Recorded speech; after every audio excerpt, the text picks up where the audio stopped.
இன்னைக்கு வந்து என்னன்னா நம்ம வீட்டுக்கு ஒரு புது கெஸ்ட் வந்திருக்காரு. அது யாரு அப்படின்னா ஸ்டாண்ட் தான், கேமரா ஸ்டாண்ட்.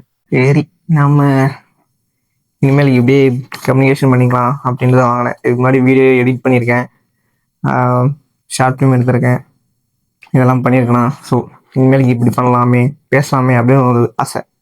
அதனால தான் ஓகே இன்னைக்கு ஒரு விஷயத்த சொல்லணும்னு தோணுச்சு. என்னன்னா, நம்ம வந்து ஒரு ஜாப் பண்ணுறோம் அப்படின்னா அந்த ஜாபை வச்சு நம்ம வந்து ஹெல்ப் பண்ணிக்கிறது வந்து ரொம்ப கம்மி. எப்படி சொல்கிறேன்னா, இப்போ நான் ஒரு ஃபோட்டோகிராஃபர்னு வச்சுக்கோங்க. ஒரு ஃபோட்டோகிராஃபர்னா அந்தாட்ட ஒரு கிளைண்ட் இருக்காங்க, அவங்கள வந்து நம்ம ஃபோட்டோ எடுக்கணும். அவங்க மைண்ட் செட்லேருந்து நாம் எடுக்கணும். எப்படின்னா, இந்த பேக்ரவுண்ட் இப்படி இருந்தால் அவங்களுக்கு பிடிக்கும் அப்படின்னு நினச்சிக்கிட்டு நாம் ஒரு கிளிக் எடுக்கணும். அப்படி எடுக்கும்போது நாம் அந்த இடத்துல ரசித்து அது எடுத்தால் மட்டும்தான் அந்த கிளைண்ட்டுக்கு அது கிளிக் ஆகும், பிடிக்கும். இதே வந்து நம்ம சும்மா அந்த காசுக்காக அப்படி எடுத்துகிட்டு போகிறோம் அப்படின்னா வேஸ்ட். உங்களுக்கும் அந்த ஜாபுக்கும் சம்மந்தமே இல்லாத மாதிரி. அப்படி அதெல்லாம் வேஸ்ட். எந்த ஜாபாக இருந்தாலும் சரி, எட் பண்ணாலும் சரி, டேரக்ட் பண்ணாலும் சரி, அப்புறம் ஃபோட்டோ எடுத்தாலும் சரி, இன்ஜினியரிங், டாக்டர்,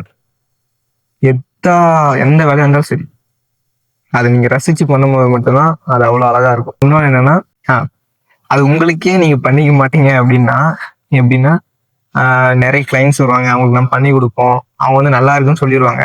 ஆனால் பட் யாரோ ஒருத்தர், புரியுதா, யாரோ ஒருத்தர், நமக்கு தெரியாது, யாரோ ஒருத்தர் நம்மளை வச்சு, இப்போ நான் ஒரு ஃபோட்டோகிராஃபர்னா என்னை வந்து அவங்க ஃபோட்டோ எடுக்கிறாங்க, எனக்கு தெரியாமல் ஃபோட்டோ எடுத்து எனக்கு கொடுக்குறாங்க, அது ரொம்ப எமோஷனலாக இருக்கும். இன்னும் ஒரு எடிட்டர்னா என்னை வச்சு எடிட் பண்ணி கொடுக்குறாங்கன்னா அது ஒரு எமோஷனலாக இருக்கும். இப்போ நான் ஒரு ஃபேஷன் டிசைனர். அப்படி இருக்கும்போது எனக்கு ஒருத்தங்க வந்து அளவெடுத்து யோசிச்சு ஒரு ட்ரெஸ் தைச்சு கொடுக்குறாங்க அப்படின்னா எனக்கு ஒரு எமோஷனாக இருக்கும். ஏன்னா எனக்கு நானே பண்ணிக்க மாட்டேன். அதனால மற்றவங்க வந்து நமக்கு பண்ணும் போது அது ஒரு மாதிரி எமோஷனலாக இருக்கும், உண்மையாவே எமோஷனலாக இருக்கும். உங்கள் லைஃப்பில் அது நடந்திருக்கா இல்லையா எனக்கு தெரில, ஆனால் எனக்கு வந்து நடந்திருக்கு. அதை வச்சு சொல்கிறேன்.